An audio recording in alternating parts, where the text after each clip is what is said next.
कैसी है ये अनहोनी, हर आँख हुई नम, छोड़ गया जो तू, कैसे जिएंगे हम। तू ही किनारा, तू ही सहारा, तू जग सारा, तू ही हमारा सूरज, तू ही तारा।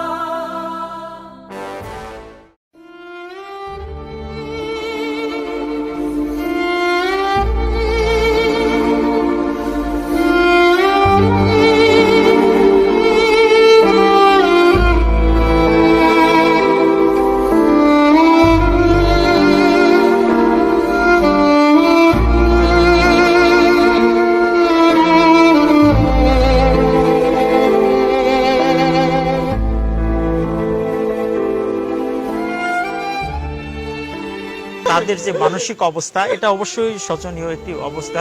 তবে বিনোদন জগতে তাদের যে একটা টিম ছিল সেই টিমের আস্তে আস্তে সবাই কিন্তু চলে যাচ্ছে। আমরা রবি সিং যখন আমরা ভাদাইমা যখন চলে গেল তখন যে একটি অবস্থা সৃষ্টি হয়েছিল, মানুষের যে একটি শিল্পীদের মনের যে একটি দুঃখ অবস্থা সৃষ্টি হয়েছিল সেটা কিন্তু আস্তে আস্তে কাটিয়ে ওঠার করছিল, কারণ রবি সিং তখন ছিলেন। আজকে রবি সিং চলে গেল, আগামীতে আসলে কে আসবে? আমি আসলে আপনার কাছে জানার মতো অনেক কিছু আছে, কিন্তু এই মুহূর্তে আসলে কথা বলার মতো না। কিন্তু তবু ছোট্ট করে যদি একটু মন্তব্য করে তারা সমস্যাটা কি?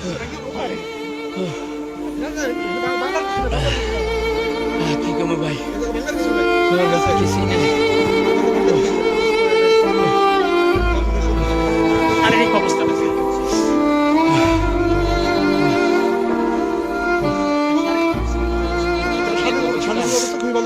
এমনি ভালো ছিল, কাজ করতো, কথা কইতো, কাজ করতো। হঠাৎ করে বেশ কিছুদিন আগে শেষ কাম আমার লগেই করছে। তারপর একটি গল্প মিলিয়ন হচ্ছে। হঠাৎ করে ভালো মানুষ, হঠাৎ করে অসুস্থ হলো। শুনলাম ওনার নাকি একটা বার্ধক্যজনিত অবস্থা, মানে ক্যান্সারের একটা রোগ ছিল, এরকম একটা রোগ। এটা কি আসলে কি এটা জানতাম না, কেউ জানতাম না। না না না, আমি কেউ জানতাম না। রিস্কা এখানে পইরা গেছাল, ওই পইরা যে শুধু এই জায়গায় একটু ব্যথা পাইছাল, ওই ব্যথা ভুলে গেছে। যে কয় বাড়ি ডাক্তার কাছে নেওয়া হয়েছে, কোনো রোগ ধরতে পারে নাই। এই জায়গায় কোনে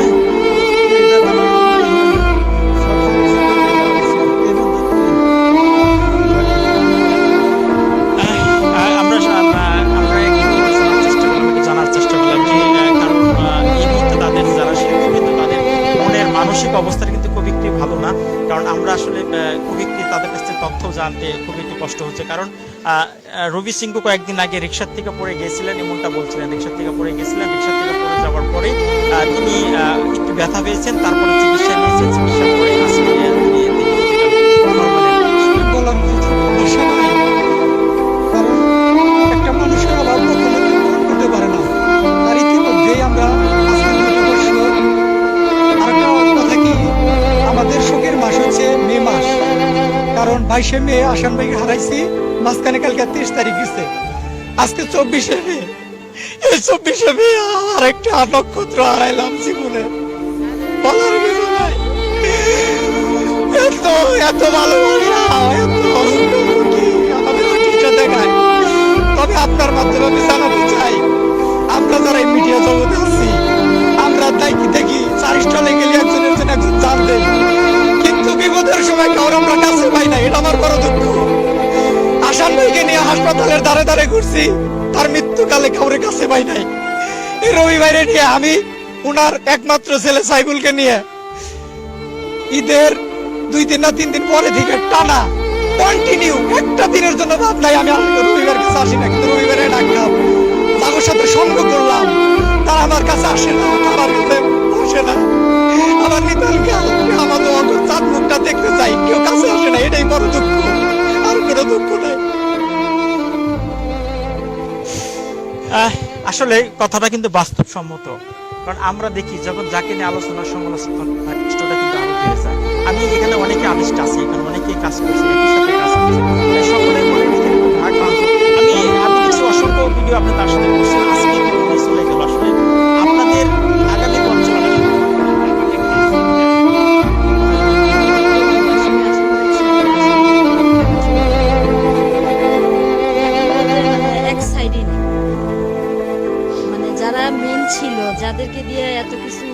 আজকে তারাই নাই, এখন আমরা চলবো কিভাবে বলেন? তাদের মানে যতটা বার আমরা অভিনয় করতে মানে ক্যামেরার সামনে দাঁড়ানো, যতটা বার তাদের চেহারা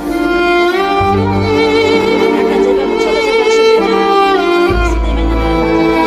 আমরা সবার মনে অনেক কষ্ট, আমরা সবাই মনে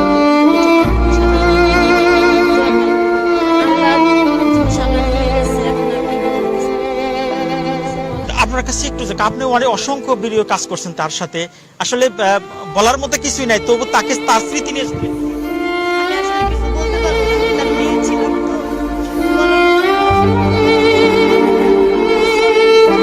মতো সবাই তার জন্য তার আত্মার জন্য যায় সবাই কারো কাছে যদি সে তাহলে অবশ্যই তাকে সবাই না করবে, আর তার জন্য সবাই আর আপনারা কখনো তাকে দেখতে চাইলেও পারবেন না।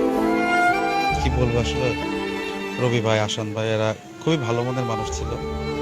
আসান ভাই চলে গেল 1 বছর হয়েছে, এই 22 তারিখে চলে গেল, মাঝখানে একটা দিন 23-24 পিঠাপিঠি, এরা এতটা ক্লোজ ছিল, বন্ধু পিঠাপিঠি যেটাকে বলে একদম কাছের ছিল।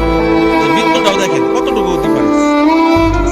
তাদের সাথে আমার স্মৃতি, আসান ভাই তো ভালো মানুষ ছিল। রবি ভাইয়ের সাথে আমার প্রায় last এই সপ্তাহে মাফ করে দিন ভাই। অনেক কথা, মানে কি বলবো ভাই, তার সাথে অনেক স্মৃতি, তার শুধু তার সন্তান নিয়ে টেনশন। ঠিক আছে, আজ পর্যন্ত আমি শুনি নাই যে কখনো কাকে জোর গলায় কথা বলছে, কাকে কখনো বাজে মন্তব্য কথা বলছে না। একদম সাদা মনের মানুষ ছিল। আল্লাহ তাকে নিয়ে গেছে, দোয়া করি সে ব্যস্ত থাকুক। তার সাথে অনেক স্মৃতি, তবে সামনে কি হবে সেটা বলতে পারতেছি না। তাদের মতো আসান ভাইয়ের মতো দ্বিতীয় কেউ হবে কিনা দিলদার হারিয়ে গেছে, টেলিফোন হারিয়ে গেছে, তাদের মতো বিকল্প কেউ নাই। যেমন আমাদের বাংলাদেশে এবং বিদেশে কৌতুকের জগতে আসান ভাই, রবি ভাই একটা অন্যরকম একটা ছিল, তারা নাই। এরকম বিকল্প আর হবে কিনা আমি জানি না।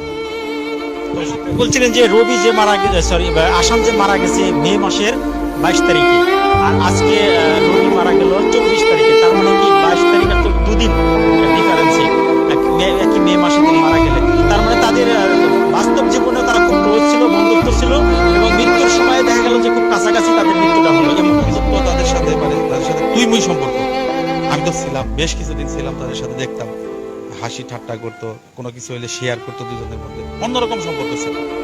আল্লাহ তাআলা ওই বুঝে হয়তো বা তাদেরকে একদম খুব কাছাকাছি, তবে খুব মানে ভালো মনের মানুষ ছিল। এক কথায় বলবো, ওই ভাইয়ের মধ্যে অন্যরকম অহংকার ছিল। কোনো একটা লোক আসলে বলতো, সাথে সাথে অন্যরকম ছিল। ধন্যবাদ। আসলে দোয়া, কারণ আমি আপনাদের একটু অবগত করে দিই, যখন আসান আলী মারা গেল তার কিছুদিন পরে আমি একটি সাক্ষাৎকার এই বাড়িতে বসেই আমি নিয়েছিলাম, যেখানে রবি ভাইয়ের কাছে আমি বেশ কিছু প্রশ্ন